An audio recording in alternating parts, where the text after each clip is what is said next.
Isa pong napakalaking hakbang ang ginawa ng T. Rowe Price, isa sa mga pinaka-prestigyosong investment firms sa mundo na may hawak na $1.68 trillion na assets.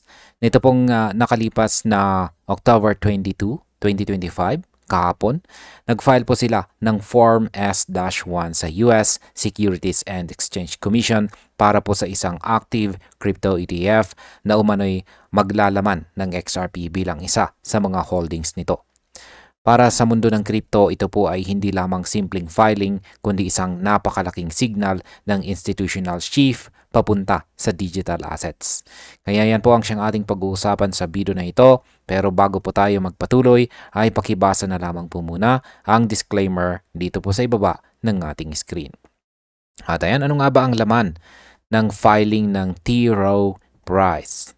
Yan, sabi rito, a recent update shared by crypto commentator Jack the Rippler has shifted attention to a new filing from investment giant T. Rowe Price with the US Securities and Exchange Commission or SEC.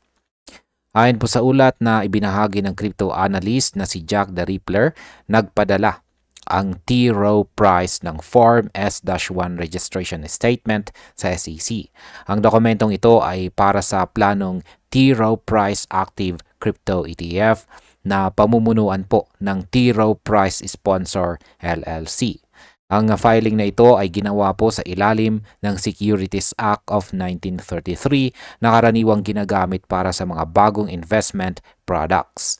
Sa market impact, ang pag-submit po ng Form S-1 ay isa pong malaking indikasyon ng intensyon na pumasok ang isang traditional na kumpanya sa crypto market. Kapag tuloy po ito, maaari itong magbigay ng kumpiyansa sa mga conservative investors na simulan na ring pumasok sa digital assets. Ngayon ay bakit po ba napakahalaga ng hakbang na ito? Yan, sabi rito ay the development is being discussed within the crypto sector as a notable instance of a major traditional finance player taking a formal regulatory step toward digital asset exposure, reportedly including XRP among its holdings. Yan, ang pagpasok po ng T. Rowe Price sa crypto ETF ay napakalaking hakbang dahil bihira po sa mga traditional na kumpanya na gumawa ng ganitong klaseng regulatory filing. Kapag natuloy ito, magiging opisyal na parte ng kanilang investment portfolio ang mga digital assets, kasama po sa XRP. Ibig sabihin, kinikilala na nila na may potensyal sa XRP bilang long-term financial asset. Sa market impact, kapag naaprubahan po ito, posibleng magkaroon ng malawakang inflows mula sa mga institutional investors na magpapalakas ng demand kay XRP at maaring magdulot ng tuloy-tuloy na pagtaas ng presyo. Paano naman po nag-react or tumugon ang crypto community sa balitang ito? Yan, in the hours following the report, several users on X commented on the significance of the filing. One observer highlighted that traditional finance institutions increasingly appear to be entering the digital asset space, calling it a quiet but steady shift of capital and attention. Matapos daw pong lumabas ang balitang ito, mabilis na umikot ang usapan sa X. Maraming users ang nagsabing ito na raw ang simula ng unti-unting paglipat ng kapital mula po sa traditional na investments papunta sa mundo ng crypto. Ang mga kilalang analyst ay naniniwala na ito ay isang silent movement ng malalaking kumpanya patungo sa blockchain technology. Sa market impact, ang ganito pong collective sentiment ay nagdadala ng positibong market momentum. Karaniwan kapag ganito po kalakas ang institutional interest, nagiging catalyst ito ng mga bullish rallies. Ngayon ay ano naman po ang sinasabi ng ibang analyst tungkol kay XRP? Sabi po rito, another described the move as a pivotal moment for institutional engagement with XRP, suggesting it could represent the beginning of more direct participation from large-scale asset managers. Yan, meron daw pong ilang analyst na naniniwalang ito ang turning point para kay XRP sa institutional level. Dahil ang T. Rowe Price ay isang higanting asset manager, maaari itong magsilbing inspirasyon sa iba pang financial firms na sumunod. Ang pagsasama po ni XRP sa kanilang ETF ay parang pagsasabing legit at valuable ang asset na ito sa mata ng traditional na industriya. Sa market impact, ang ganito pong pagkilala ay maaaring magpataas ng reputasyon ng XRP, magdulot ng confidence sa mga retail investors at magbukas ng bagong demand wave mula sa global institutions. Bakit naman po sinasabing malaking simbolo ang filing na ito para sa buong crypto industry?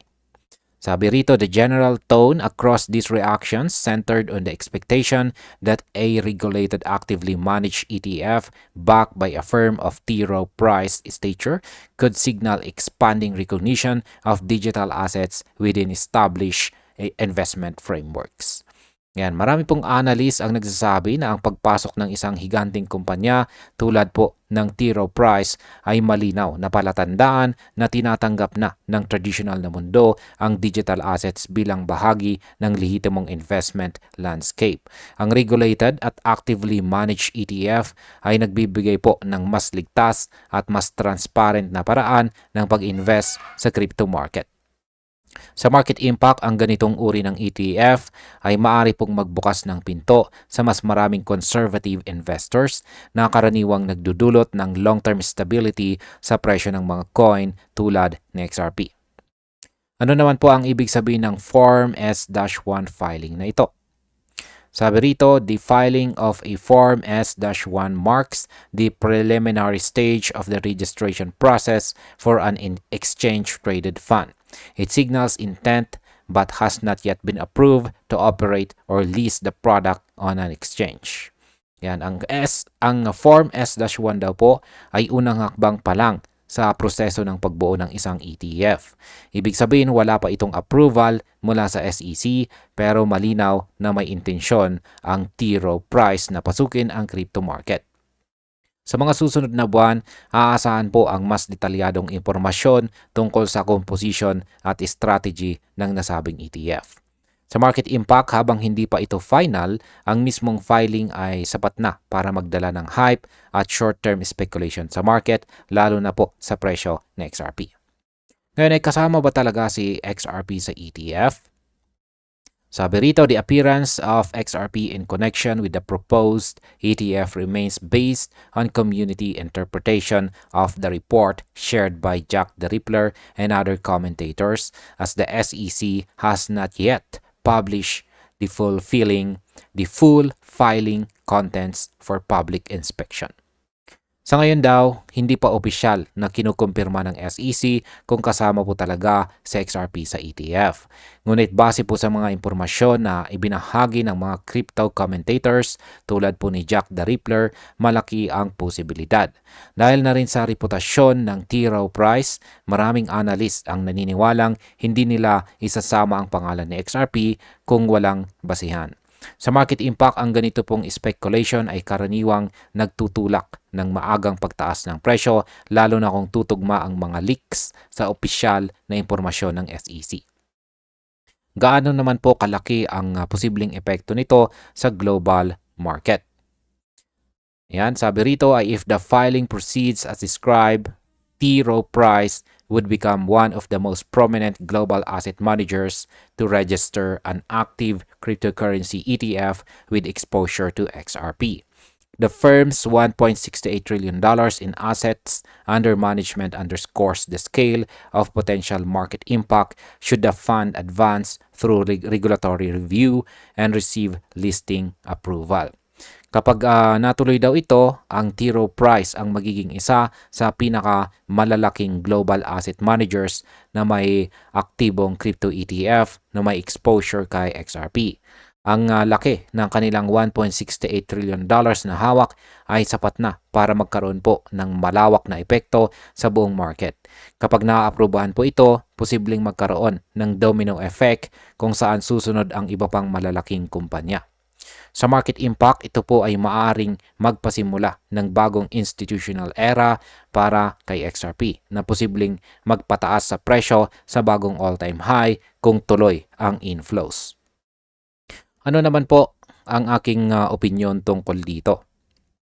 Ang pagpasok po ni T. Rowe Yan, pagpasok po ng T. Rowe Price sa crypto ETF space ay isa po sa pinakamalaking kumpirmasyon ng digital assets tulad ng XRP ay nagiging bahagi na ng mainstream finance. Para po sa atin bilang mga traders, ito ay malinaw na sinyalis po na ang institutional adoption ay patuloy na lumalakas. Pero tandaan po nating laging may kasamang risk ang hype na ganito. Dapat ay maging maingat tayo sa pagpasok at paglabas ng position. Sa kabuuan sa XRP po ay patuloy na nagiging simbolo ng integration ng lumang sistema ng finance at ng bagong blockchain economy. Kapag naaprubahan po ang ETF na ito, maaaring masaksihan po natin ang isa sa pinakamalalaking institutional shift sa kasaysayan ng crypto. Aren, hanggang dito na lamang po tayo sa video na ito mga ka-crypto. Marami pong salamat sa panunood.